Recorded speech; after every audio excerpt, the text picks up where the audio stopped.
Jodhpur Rajasthan high court के पुराना परिसर में मंगलवार को अधिवक्ता संगठन की ओर से एक व्यक्ति को बिना एलएलबी की डिग्री के प्रैक्टिस करने का आरोप लगाते हुए पुलिस के हवाले किया गया। राजस्थान हाईकोर्ट एडवोकेट एसोसिएशन के अध्यक्ष रत्नाराम ढोलिया ने बताया कि लंबे समय से एक व्यक्ति ट्रायल कोर्ट में बिना डिग्री के ही प्रैक्टिस कर रहा है, जिसको लेकर अधिवक्ताओं ने आपत्ति जताई थी।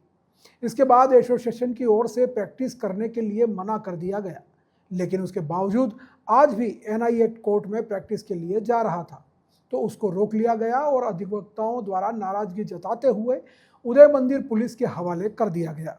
जबकि उस व्यक्ति का कहना था कि वो सालों से यहाँ काम कर रहा है। उसने कभी नहीं कहा कि वो वकील है।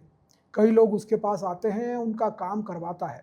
वह सच्चा है या झूठा है, इसका जवाब वह पुलिस जांच में देगा। उसने कहा कि सभी मिलकर उसे परेशान कर रहे हैं। आमतौर पर कई अधिवक्ता यहाँ पर बिना डिग्री के ही प्रैक्टिस करते हैं। उनके खिलाफ भी कार्रवाई की मांग उठ रही है। हाँ बिल्कुल, मैं तो हमारा सिर्फ मंदिर और पूजा और मैं हमारा सिर्फ ठेठ होने के मैं हमारा नहीं पाठ पूजा और इन दायरे में नहीं दिया।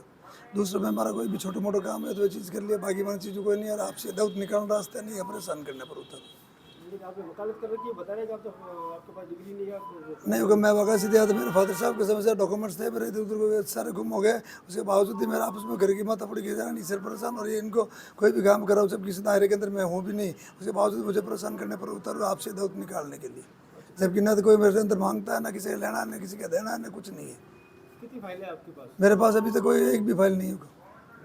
आपके साथ और भी है क्या कोई जो काम करता है, आपके बच्चा वगैरह?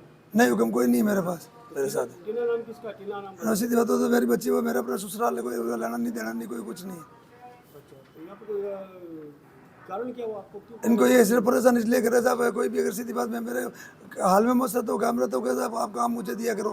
मेरे साहब मैं किसी को ना तो मेरी किसी वकीलों से दाऊद है, ना किसी को मेरा लेना है, ना किसी का देना है, ना कोई आपसी कोई रंजिश है मेरी।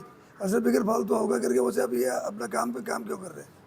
और मैं मेरा अपना है ना काम के अंदर कोई भी अगर होता है तो छोटे बड़े कोई डॉक्यूमेंट्स हो तो काम चीज़ के लिए, बाकी मेरे कुछ नहीं किया डिग्री की भी आपने? है को हाँ डिग्री की भी थी, मगर मेरे वो फादर साहब के चक्कर के अंदर सीधे आता सारा होगा, डॉक्यूमेंट्स मेरे कम हो चुके। तो आज है ना ये कोर्ट में आपको? नहीं होगा। मैं तो रोड के ऊपर मेरे मिलने वाले रिश्तेदार आए थे, उनसे मिलने के लिए गया था। मैं उसमें हैप्पी नहीं हुआ। और कम से कम मैं तो आज कम शादी से शादी बच्ची की शादी की बात तो मैं कोई चीज़ में दायरे में हैप्पी नहीं हूँ।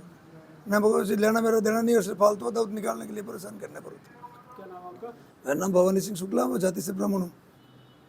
कहाँ के हो? हुक्म यही अपने सिटी में घंटाघर महिला स्कूल मेरा मकान है। आज जो ये फर्जी अधिवक्ता पकड़ा गया है उसके बारे में बताइए, वो कितने वर्षों से कार्य कर रहा है और अभी क्या उन पर कार्रवाई करेंगे और अभी क्या आगे अधिवक्ता संघ करेगा?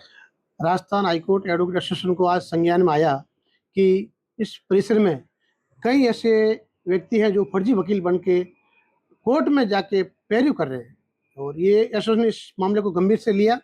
और इसी अभियान के तहत पूर्व में भी हमने एक पूरी में जो एडवोकेट था जिसने वकील का ऑफिस बना रखा था, और उसको भी हमने पुलिस को अभी वो सलाह के पीछे है। आज कोर्ट में जब एक भवानी शुक्ला नाम आपने बता रहा है अपना नाम, वो जब कोर्ट में आया तो वकील ने हमें कहा कि वो फर्जी वकील बन के कोर्ट में हाजिर हो रहा है। तो हमने उसको पकड़ के यहाँ बुलाया, पूछताछ की, तो उसने अपना आप वो वकील नहीं है और फर्जी पाया गया। तो हमने फिर उदयमन थाना से पुलिस को बुला के उसको पुलिस के हवाले किया।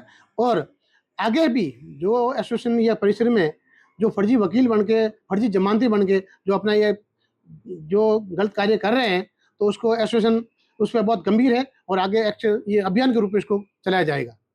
तो अभी जो अधिवक्ता हैं उनके भी क्या एक बार सारे प्रमाण पत्र या आई कार्ड जो बार की तरफ से या संघ की तरफ से दायर किया जाता है, एक बार पुनः जांच किए जाएंगे? जिस पे हमें संदेह होगा हम उसको पूरा पूछताछ करेंगे और इसमें बार काउंसिल का भी सपोर्ट लेंगे, और अगर वो फर्जी निकला तो उसमें कठोर से कठोर कार्रवाई की जाएगी।